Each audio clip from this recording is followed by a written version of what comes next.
Hello and welcome to the Story Pilgrim. New Forest, Forestry Fables. Now, I have driven past the New Forest so many times, and I've never stopped. It was long overdue, and now, with hindsight, I ask myself, why did I wait so long? Lyndhurst is a town, pretty much smack bang in the middle of the 219 square miles that constitutes the New Forest. There is a heritage centre there, lovely independent shops, coffee shops, pubs, hotels. It's very English countryside-ish. Now I have a little challenge of you for this episode. How about, after you have listened, you text a friend and send them the link to this episode? A friend who needs maybe a little downtime, a little reset. Go on, please. I dare you. Thank you. The New Forest. We are on our way from Brighton. I say we as Lucy is joining me this episode. Let's listen in. We are on our way to Lyndhurst, and we've hit some traffic on the M27. There's a crash, so we've just stopped at the services. I say we because Lucy is here. Hello. Thanks for that, Lucy. And we are heading over to the New Forest to go for a little walk. There is a heritage centre there for the New Forest, so we're going to pop in there, have a look at that, and just see what there is around there. What do you know about the New Forest? It's got ponies. Okay.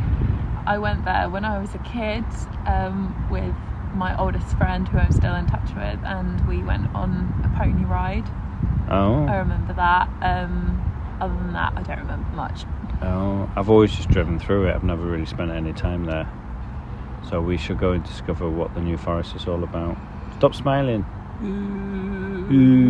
Not here to have fun. No, but it's a lovely day so far. We've just been pootling over from Brighton. It should take, on a good day, I think it should take about an hour and 35 minutes, but so far we've been going for quite a while already, haven't we? Yeah. So we've got a bean, and we shall see how we get on. I am in the Heritage Centre for the New Forest. One of the first things that it says is the New Forest is not new. The New Forest was declared a royal hunting ground by William the Conqueror around 1079. So it's been around for quite a while. We're going to go for a walk around it, but it comprises of oak, birch, Douglas fir, pine trees. One thing that I do know about it is that around about the 15th century it was recognised as a good source of timber for, Portsmouth and Southampton, for the shipbuilders down there. So laws were passed to plant more trees, and then by the 17th century it was quite established, and the demand for the timber was quite large.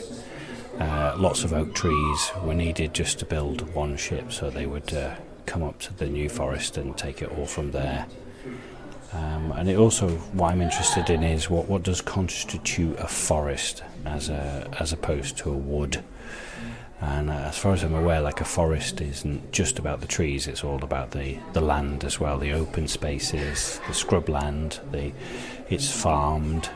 They said it was a royal land, but then it has the commoners that reside on it, that are allowed to use the rights of having their animals graze on it and stuff. So should be quite interesting. It's quite a mature forest. We have literally stepped into the New Forest, and straight away we find the ponies. There's quite a lot of them in this area, just hanging out grazing. They are ponies, they're not very big, but they're lovely. They're just hanging out. A little baby one here, little grey one.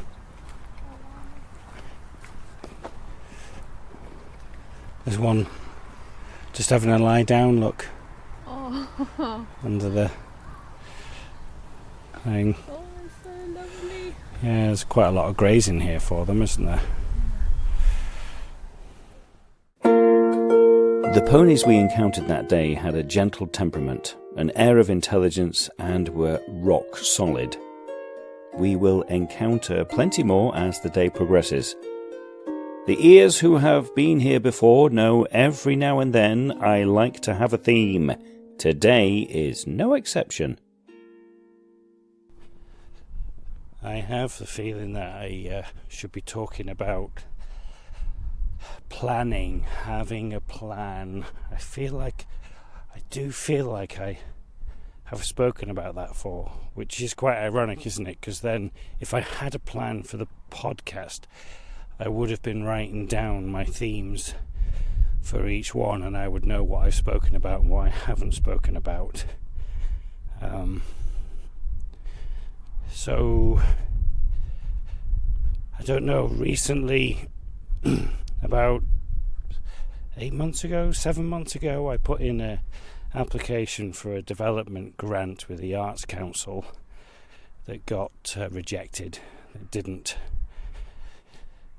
get it, but as part of that I had to go through a process of putting together a plan for my own personal development as an artist, as an actor, and I ended up doing Dolan because of that, going on that retreat. That was part of the plan that I was hoping I would get some funding for, but I ended up doing it myself and had an absolutely amazing time. And I'm going through that process again at the moment of putting in a second application for a DYCP, and that has forced me to think ahead for the next 8 to 12 months, and it's kind of good in a way, because it kind of sets out that track of going, okay, that's what I kind of would like to be seeing where my year is going. And especially in the industry that I'm in as an actor, it's really quite sparse at the moment with regards to trying to get work. It's extremely sparse, and it's quite worrying in a way. So just putting that plan together is a little bit, kind of helps you think that you have control, that you have some sort of say in how this is going to move forward. And I also think back to the time when I did the Camino the first time. I had an absolute definite plan there. It was completely in my control of saying, right, we are going to do the play so many times, we're going to do it here, we're going to stop here on these days, we're going to have a rest day here. It was completely. And then 2 years later I went back and did a section of the Camino on my own where I didn't want the plan.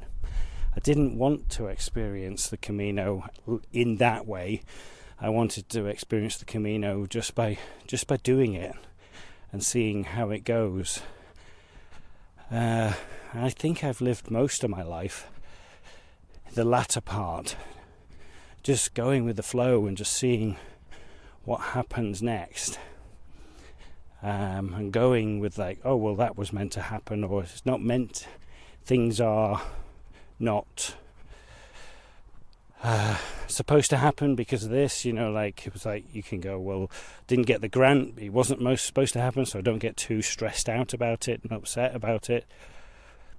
So I kind of think that's going to be the theme of the day, is like, is it good to make a plan? I think it is. I think it's also really good not to. They do say if you want to make God laugh, make a plan.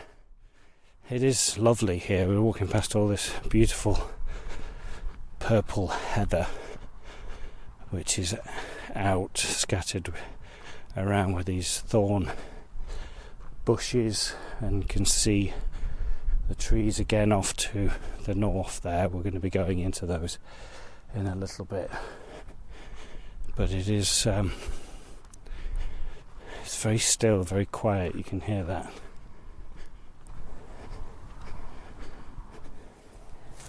So do ponies, they operate as a pack, or are they quite solitary? They, as a, what do you call a collection of horses or ponies? Is it a pack or is it? It's not flock. Is it herd? Herd, yeah. Is it a herd? I don't know. What are they? Shall I look it up? Yeah. Be like a stable of ponies or something. Yeah, could be. Let's look. Collective.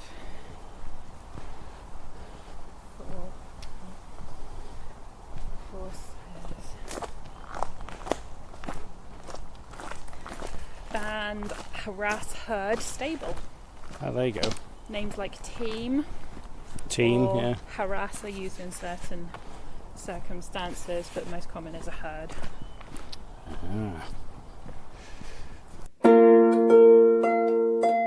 I think that I shall never see a poem lovely as a tree whose hungry mouth is pressed against the earth's sweet flowing breast, a tree that looks at God all day and lifts her leafy arms to pray, a tree that may in summer wear a nest of robins in her hair, upon whose bosom snow was lain, who intimately lives with rain.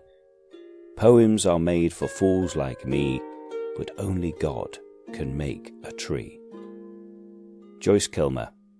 Alfred Joyce Kilmer. Only lived to be 31. It was time to get Lucy's thoughts on what it means to make/have a plan.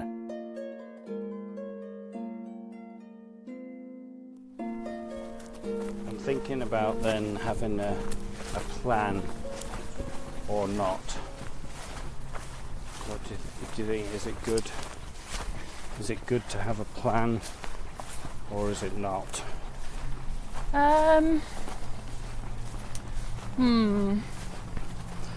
I don't tend to plan things. I think big things I've done have been quite, I don't know, spontaneous in a way.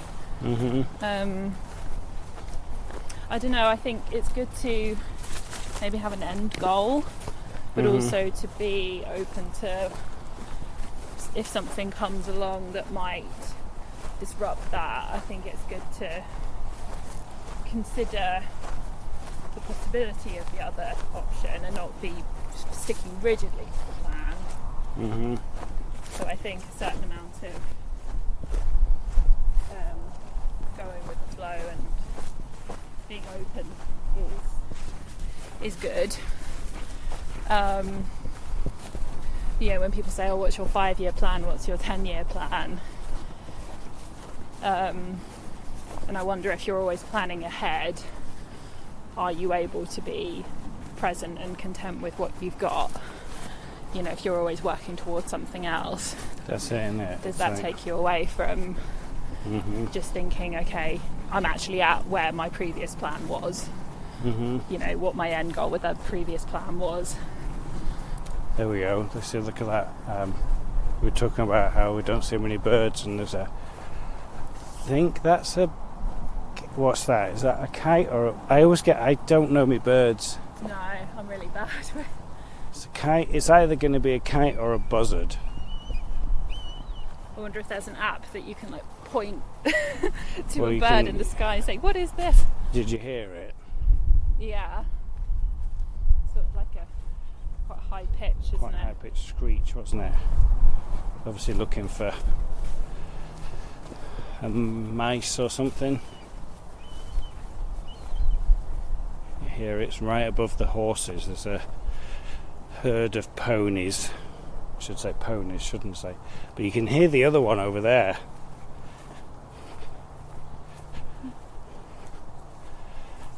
What do you think about plans? I think they're good. I think they are. I think they help. They definitely help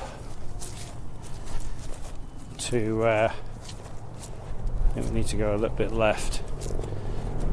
They definitely give you they give you the map, don't they? But also, I think you do need to be open and flexible. Yeah, you can hear them calling to each other. Mm-hmm.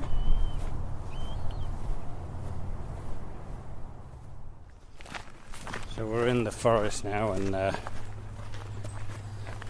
loads of oak trees to start off with. Really different sizes as well. There's a massive one there. Lots of little things scurrying away from us as we walk past. Yeah, there's lots of... You can tell the age of this forest is very varied, with young trees and old trees, and then lots of ferns below, casting that wonderful green hue. The thing that I love about a walk, well, a hike, is the spontaneity of it all. You can be having a great conversation, and then nature will throw something at you out of the blue. It grabs your attention, and no matter who you're with, you will all focus on that one thing that is happening right there, right now. It's a great way to keep you present. Talking of being present, I could hear my belly rumbling. So... we are stopping for lunch. We're about halfway round our circular walk in the New Forest. About 3.5 miles in. Got about 4 miles left, I think. What have you got in your sandwiches? Tuna and sweet corn. Yeah, I've got Belgium style pate. I don't know what it means. And I've got salt and vinegar. McCoy's. What, Chris, have you got? Ready salted McCoys. Oh. And some water. Oh, I do like that. I forget how much I like pate. It's just the texture of it and everything, and the strong flavour. What would be your like number one sandwich filler? I like a toasty, like a cheese and onion toasty. Is that a sandwich? Because it's warm, it's not a sandwich. Mm-hmm. Maybe BLT with veggie, bacon and tomato and mayonnaise. You're a vegetarian. Mm-hmm. You can't have a BLT. With veggie bacon. That's cheating. Yeah, I do like that. We have quite a lot of sausage sandwiches, don't we? Vegetarian sausage sandwiches. Vegetarian.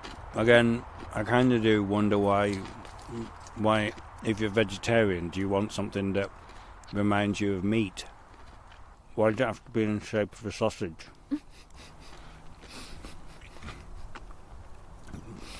That tickled me.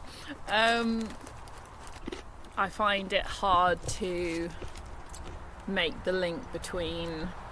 Link sausages. Link sausages? We have links of sausages, don't you? Oh, do you? Is that... Oh, when And they're all sausage- together? Yeah. Oh, okay. You got sausages on their brain.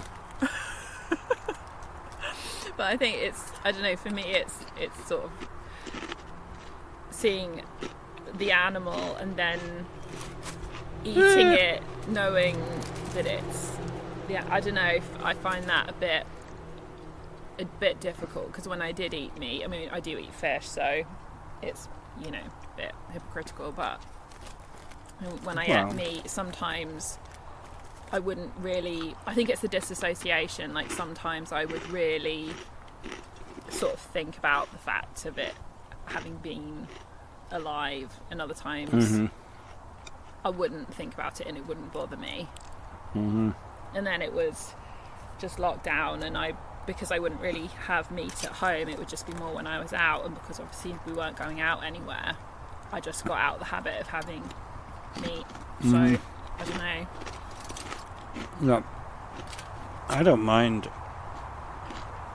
it because there's so many other alternatives, but then sometimes some of the best meals that we have, there aren't any alternatives. Like jacket potato. Yeah, okay, we typically have that with tuna, don't we?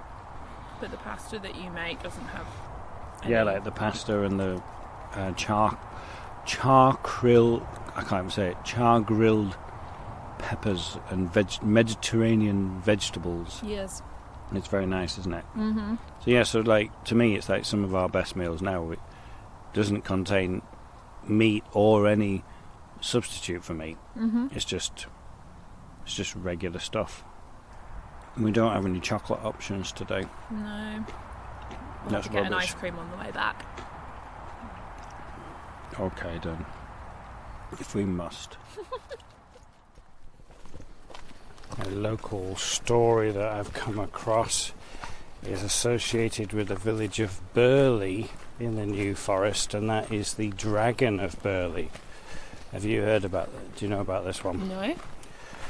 So I don't know when it comes from, but it's quite a long time ago that the dragon had its lair in the forest, deep in the forest, and would come out and wreak havoc on the villagers of Burley with its fiery breath and immense strength, it says. Oh. And kept doing that until one day, of course, a knight comes along. You know, the knight in shining armour. Oh, they're always handy to have around. Yeah, he comes along and he slays the beast, and the I don't know where it always called this comes from, but they were finally free from the dragon. But then apparently later on, Burley was also quite associated with witchcraft. Oh. Known like for the supernatural connection. Mm-hmm. And Sybil Leek. Have you heard of Sybil Leek? No. I don't know who Sybil Leek is. Hang on.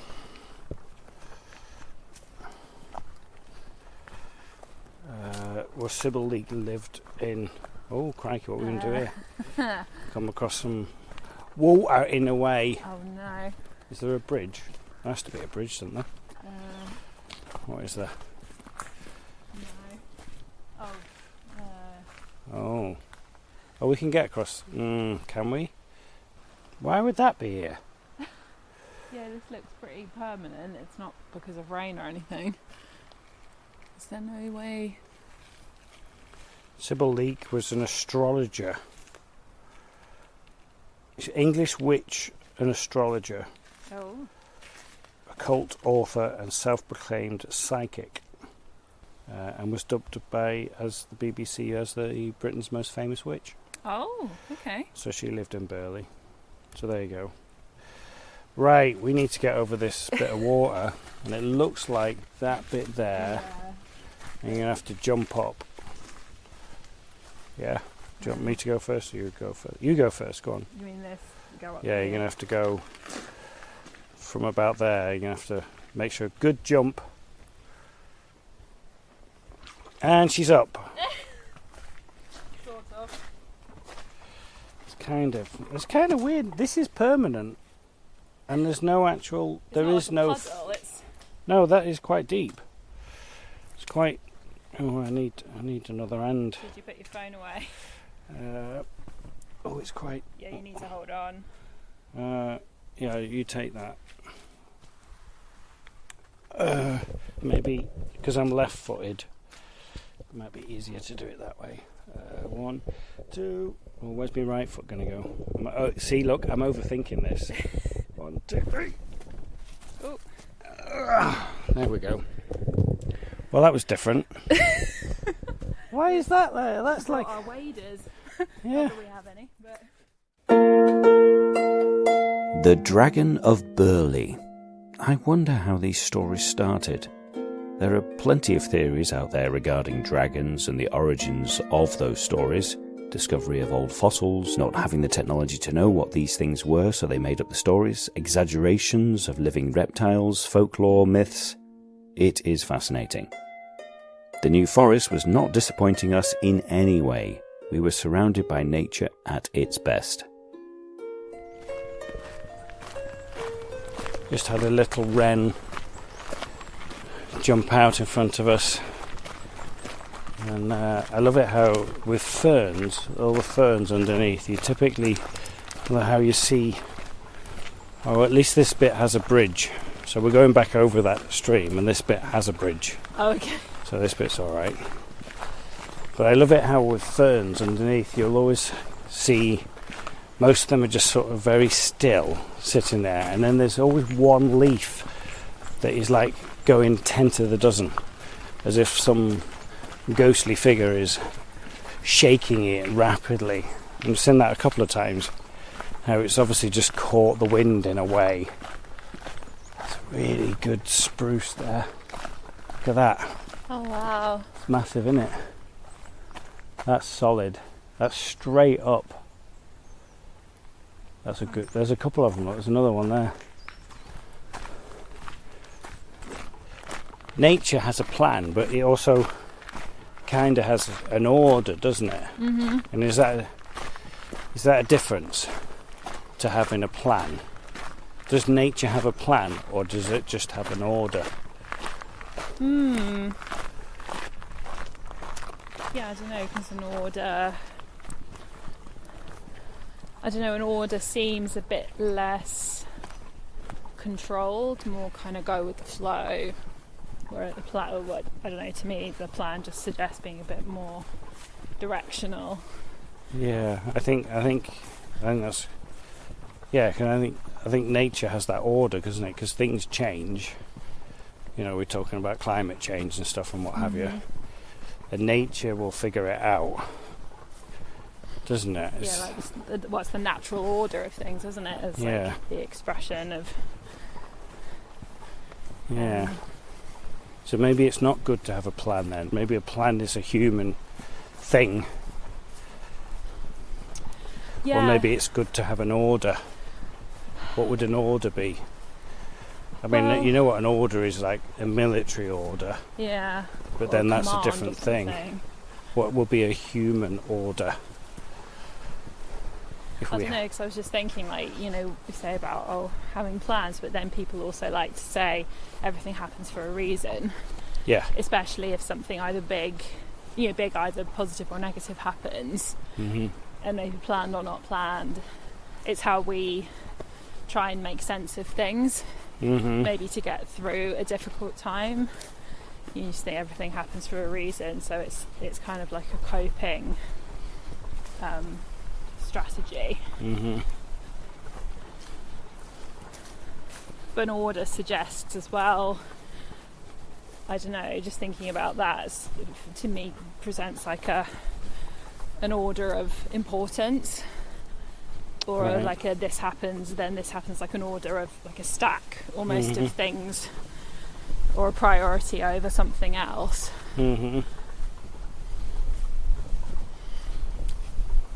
Yeah, that's quite an interesting way to look at it, isn't it? If you put an order, like when you're making a plan, do an order and put it in, do an order of importance of things that you might want to either achieve or get to, or do you know what I mean? Yeah, because the things have to happen in a specific order to make the plan come together, or will it happen in a different order with the same outcome?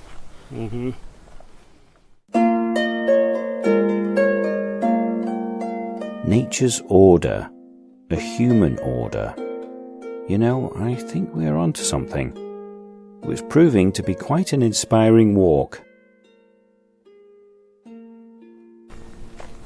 Interesting. Again, we're in another forest area, and it is interesting when you go into these areas where you've got all different types of trees. There's oak, beech, birch, pine, holly, and then you got all the ferns below it, and then see the occasional squirrel.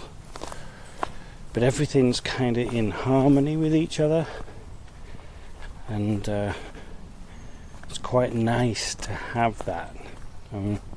Just talking about how within your group of friends or your family there's always somebody who's a little bit anxious, a little bit worried about something that's happening, And you could be that one person that's a bit anxious or worried about something. But nature always kind of seems to be in harmony with itself, or with each, the ground and the earth. And if it isn't, it's a storm. It's a moment, and then after it sort of figures itself out. Do we do? Again, I'm asking a lot of questions on this one. Do we do that? I don't know. Walking across the New Forest golf course at the moment. What do you think about golf? I know nothing about it. What did you say we should shout to them? Offside. Yeah. And I don't even understand the offside rule, so... It keeps changing.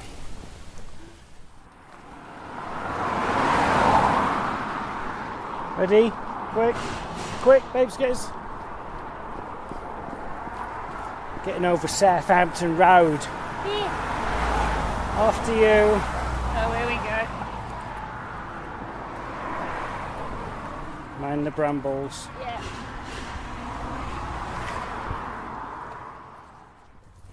There is a delightful church here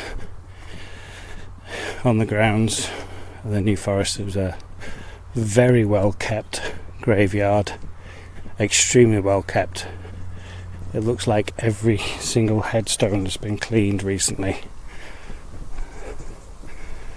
and they're dating back to this is one for the 1930s there. Yeah, it looks lovely. So we got a 99, two 99s.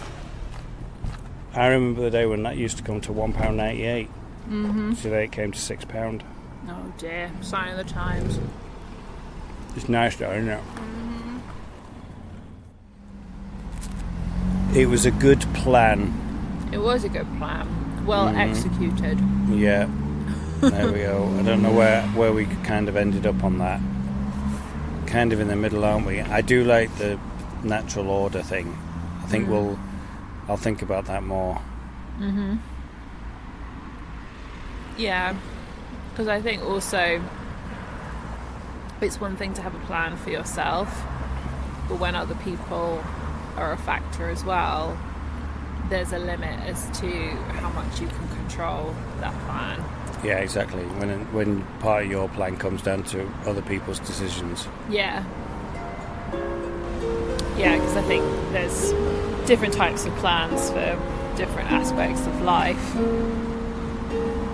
So if it's your career or relationships or... Yeah.